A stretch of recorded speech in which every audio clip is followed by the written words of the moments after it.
Fantastic. Okay. So, Angel, thank you so much for coming in to You're welcome. participate in our oral history remembrance of 9/11, of the 20th anniversary of 9/11. So we have some questions. So this is all about your remembrances of the day. So we will be transcribing this, and you'll get a copy of it. So if you could just to start off us, just tell us your full name. My name is Angel Antonio Kuilan. Kuilen is the last name. How long have you lived in Glen Cove? All my life. I was brought here from Puerto Rico when I was 8 months old. So I've been here all my life. Wonderful. Now, at the time of September 11th, what was your occupation? Well, I was working for the city as a code enforcement, but I was moonlighting as a deckhand on the Zacchaeus, on the vessel. Okay. Can you tell us a little bit about what the Sassacus was? It was a fast ferry that used to commute passengers to New York City into Connecticut, and we were, a ferry that commuted people. They held the Zacchaeus held over 300 people, and it was like a jet. It would go 50 miles an hour in the water, and it was a beautiful vessel. Now they're in Taiwan, the vessels and stuff. So The Sassacus was one of two vessels, I believe, at the three time. vessels. There was the Taliban, the Zacchaeus, and the Millennium. In the Millennium. I believe you have pictures of them.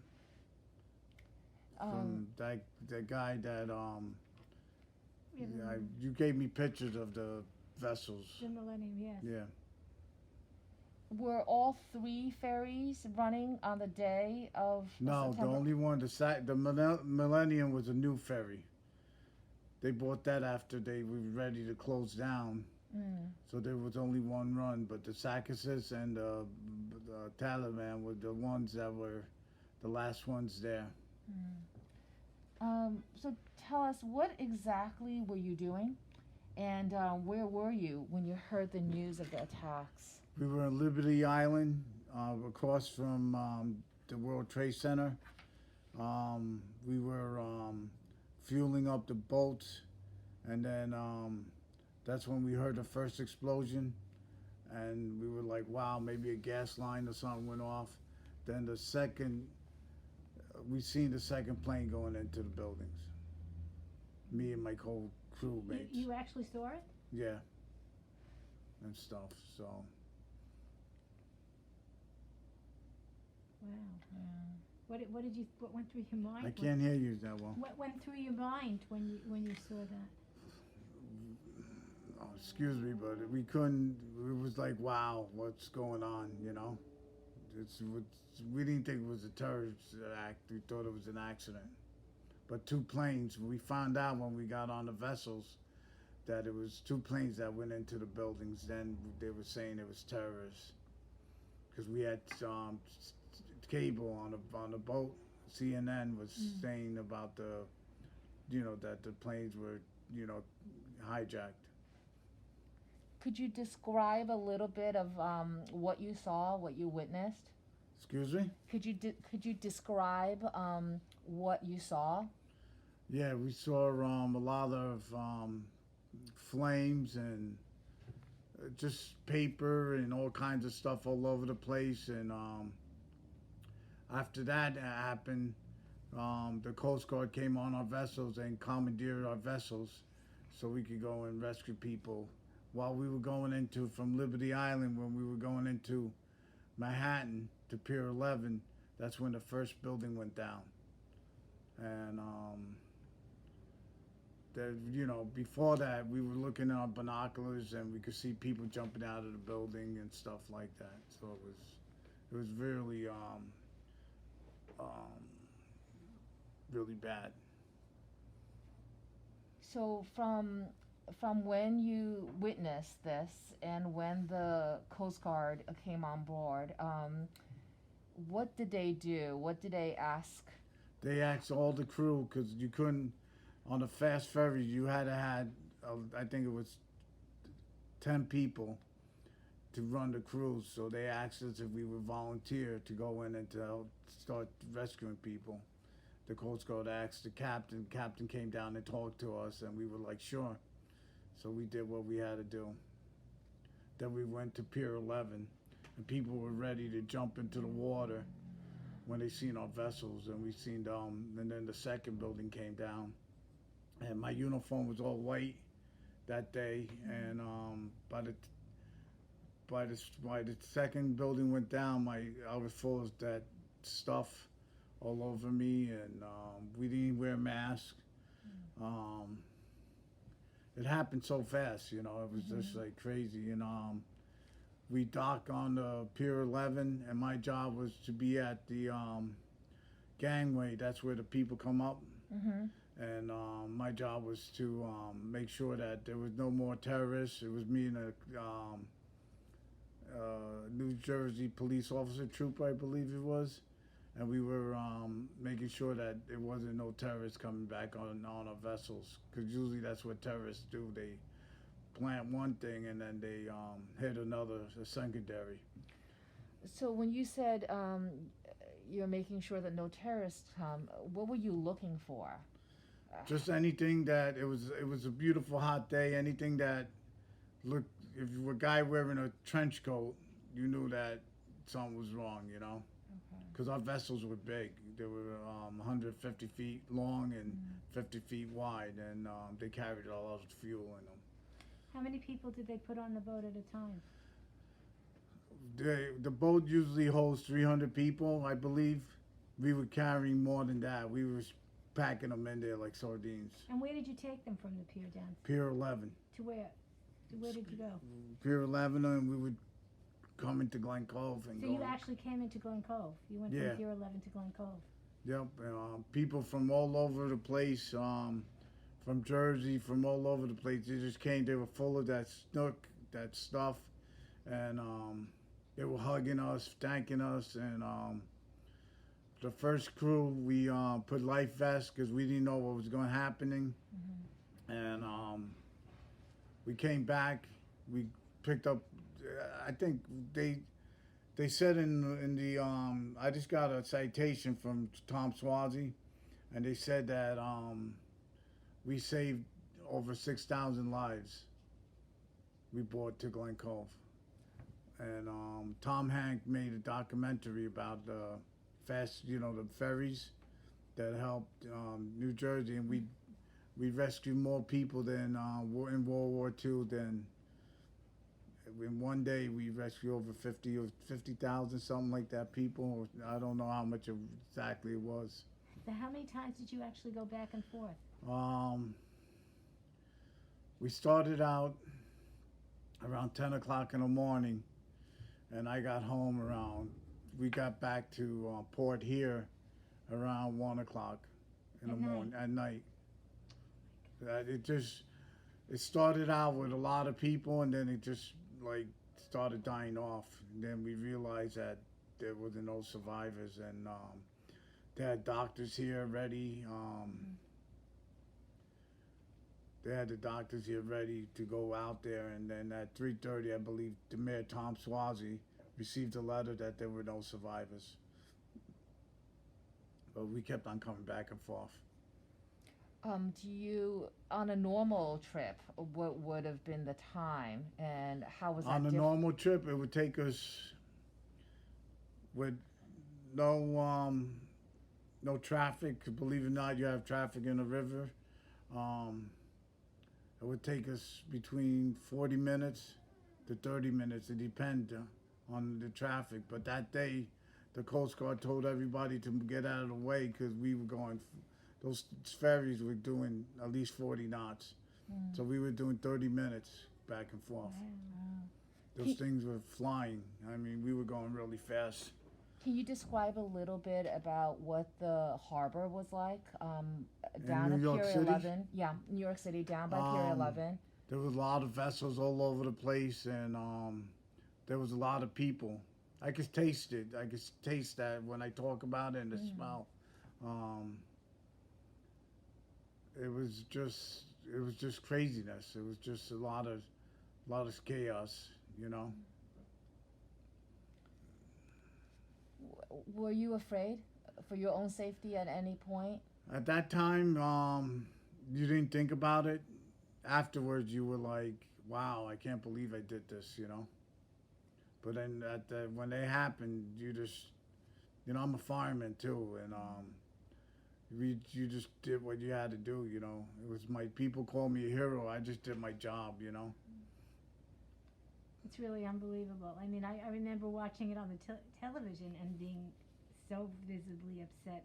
You know, I can't even imagine being there and watching that.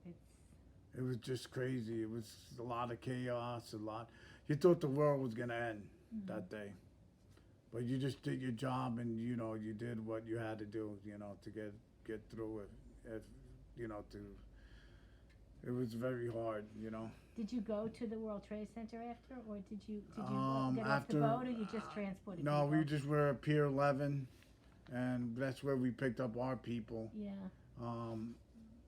After 9/11 happened, I don't know if you guys want to go there yet, or Yeah, you know, maybe you could also talk a little bit about what the scene was like in Glen Cove, what the terminal was like. it was And- full of a lot of EMS, police, reporters, and people that were getting off the ferries. That's all you seen. People helping each other, and it was totally different. So, so people were transported here, but they didn't necessarily live in Long Island. did Yeah. They said It was people from all over New Jersey, from all over the place. that came here. When we got back, the first passengers we dropped off, I couldn't see what was going on because we got them off and we got back and we went back into the city. And can you talk a little bit about how the boat was refueled? And We refueled the boat or the vessels already in New Jersey. That's when the planes hit. So when we came back at 1 o'clock, they were refueling the boat just in case they had to go out again. But they stopped because there was nothing to bring back or anything. I had read that on the way back, you were beginning to bring volunteers.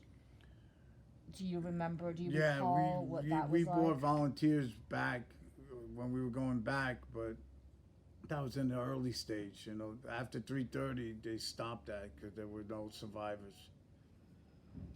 3:30.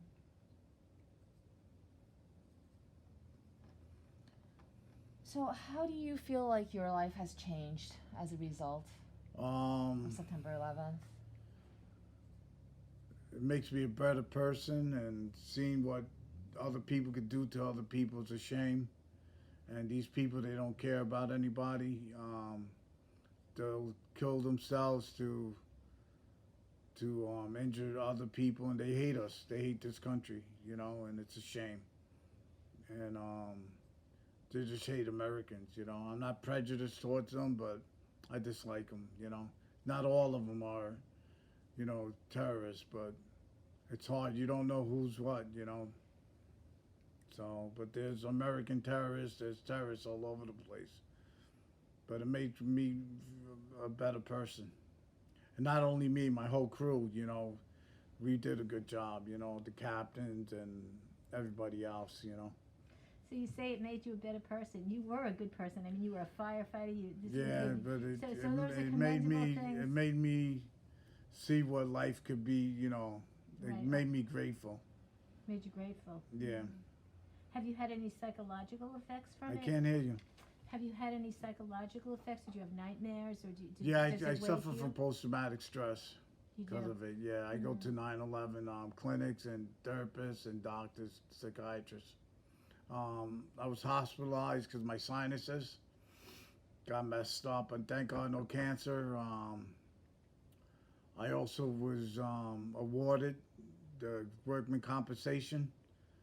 They awarded me. They're starting to give me money for my sinuses, and if I get any cancer or anything, they'll take care of it. I go for physical every year, and that's that's that part. But So that's- far, you've been lucky with your health. excuse me. So far, you've been lucky with your health, because some people Yeah. have really had, you know, things A that lot of people, Yes. are suffering from the after effects. Yes. And then after that day, they put us on the boats to make sure nobody got on the vessels, and that's when they brought the Millennium in, and I was lucky because I was cleaning the seats, and they liked the way I worked, and they kept me. I was one of the last of the crew that a year later they stopped the ferry. That's when the Millennium came, and we were transporting people from Glen Cove to Manhattan, then from Manhattan to Jersey City. Angel, when you came in today, you brought something with you. Can Yeah, you, this can is you the show hat us? I wore Yeah. that day, and it had the name of the vessel and my uniform. They did a thing once of the fast ferries. It was like 4 or 5 years ago, and I was gonna donate it to the library, Oh, thank you so much. Oh, thank Thank you. you. That's so you guys can have that. thank Oh, you. we'll put it on display. Yeah, Mhm. and do you have any photos of the fast ferries from that guy that took them? No, I don't. We contacted and did not hear back. Contacted who? I have to get the name for you. But there were two men. There was one who took pictures, and I found him through the newspapers, digging through. Because there's a paper from the Gazette, I think it is, that you can see the ferry going towards Manhattan with the smoke. I don't have the picture. I gotta look. Just give me a second. Yeah, we would be happy. If you don't want to part with it, we can take a Scan it. copy, scan it exactly for us, for our records. I'm looking for it right now. Yeah.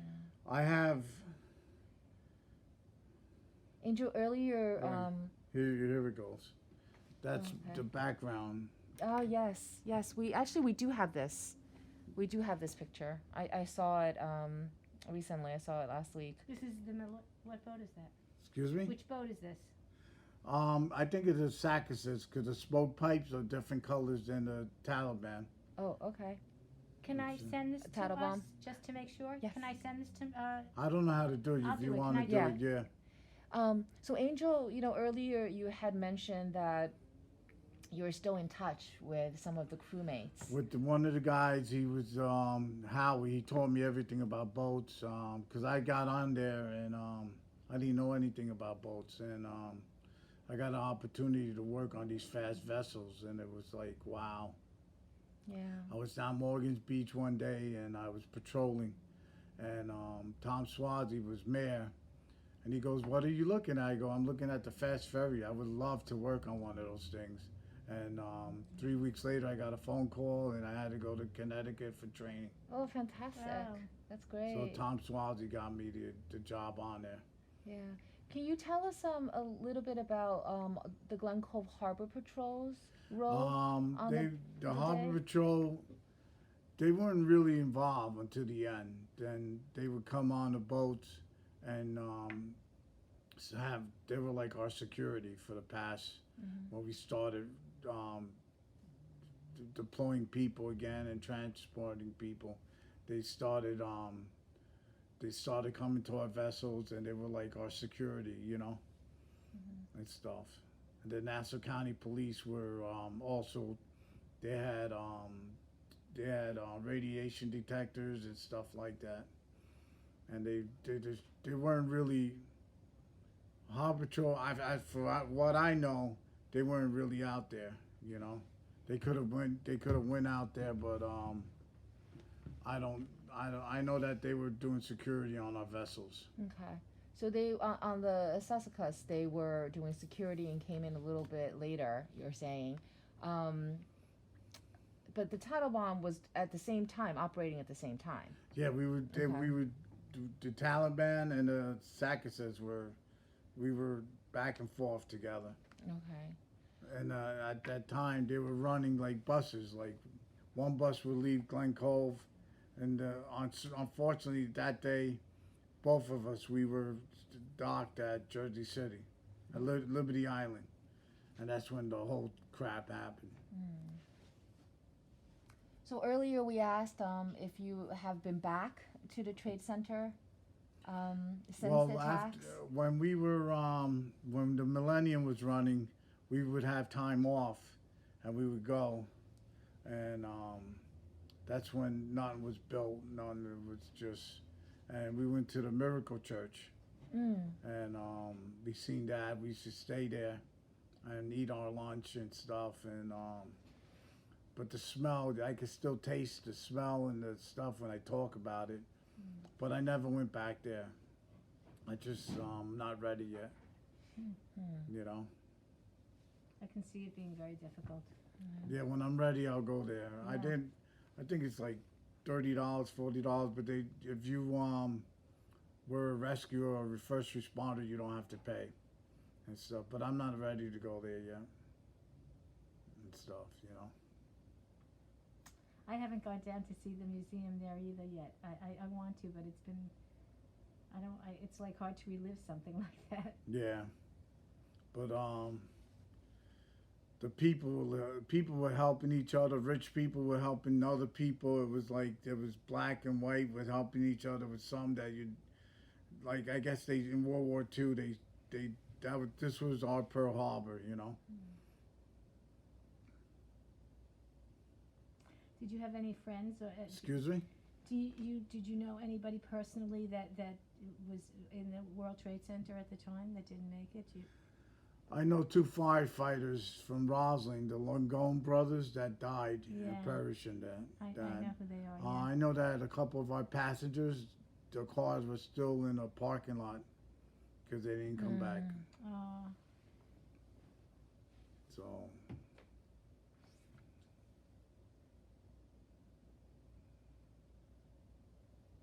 Are there any other stories that or recollections that you would like to share with us?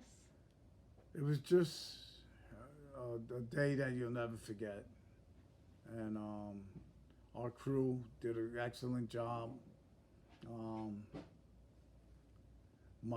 Howie, the guy that was senior guy on a vessel, the one that told me everything, told me, him and his girlfriend, because she worked on there too, told me that day I'll never forget who I was with, and I'll never forget that day. Do you still see these people? Excuse me? Do you still see these people, or are you your crew members? Howie's moved to Florida, and Courtney just passed away recently, so I keep in touch with Howie. You keep in touch? Yeah. Everybody just moved because they were from the Merchant Marine School, and they just moved. You know, one guy was on the aircraft carrier, and one of the chiefs were on one of the captains is on the rivers, and a couple of guys retired, and you know, you just lost contact with them. But I keep in touch with Howie and stuff. It's like a bond you'll never forget, you know? Yeah, we'll never forget. It was a bond of brothers and sisters, and after we got the Millennium, we never forgot. The smoke was still going because the smoke burned for like 6-7 months, and the Millennium, we used to have when we were going into Manhattan, we used to have escorts with the Coast Guard and the New York City police next to us with all kinds of machine guns and stuff, and it was just awful. When you pass the United Nations, that's when the escorts happen. You'd be like, wow, and stuff, because we're never used to seeing that stuff, So what do you do today? How do you Excuse me? What do you do with yourself today? What do you do? Are you working? I can't hear you. What do you do today? Are you working? Are you retired? I'm retired and stuff, yeah. And So what do you do during the day? Like what's your day like? What I do during the day, I go down to Firehouse, I go to the gym. I lost a lot of weight. I try to, I can't sleep at night sometimes. I try to keep busy, go for a ride on the beach, and sometimes I drive a truck for my cousin's business, That's what I do on my days off. But the 9/11, the day I went down there, where the original, they got all these monuments for 9/11 in Glen Cove, Mhm. but the original one should be in Garvey's Point where the boats were. Mhm. They got one in Morgan's Beach. They got another one right over here. I think they should build one where the Sackers and the Taliban were by Garvey, the end of Garvey's Point. That's where we were docked. Did you make a suggestion to Tom Swazi? No, I spoke to one of the councilmen that seen me that morning.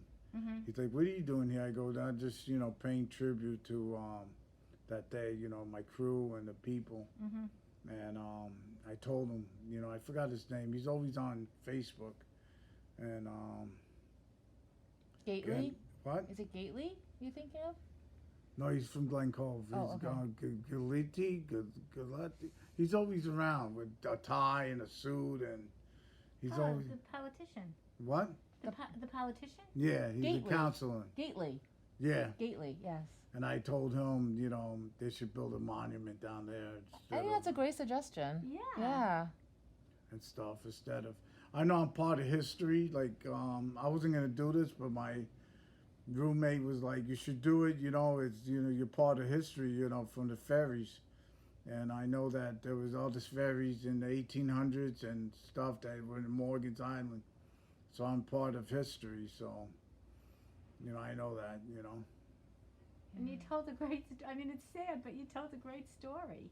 Yeah, Yeah, it should be documented. yeah. So Yeah, I mean, it's been 20 years, but for the people that we've spoken to, it's very fresh and, it feels like yesterday. yeah. I do. I think it's really important for us to document this for, future generations to know what happened and so thank you. Thank you for coming in today Yep. and lending your voice, to this story. And thank you for all you've done. I mean, Yep. Thank you. I was also in Katrina and Rita too with FEMA and Homeland Security when that happened. I don't know. God always puts me in these places to help people. Yeah, that's a nice person. Yeah. Thank you A kind person. and stuff. So we're done. Thank you so Angel, much. Thank you. Okay. It's always nice seeing you. Yeah, you made me emotional. Yeah. It was hard. It's it was good. My therapist told me to come do it. It would be good therapy. So do you agree? Yeah.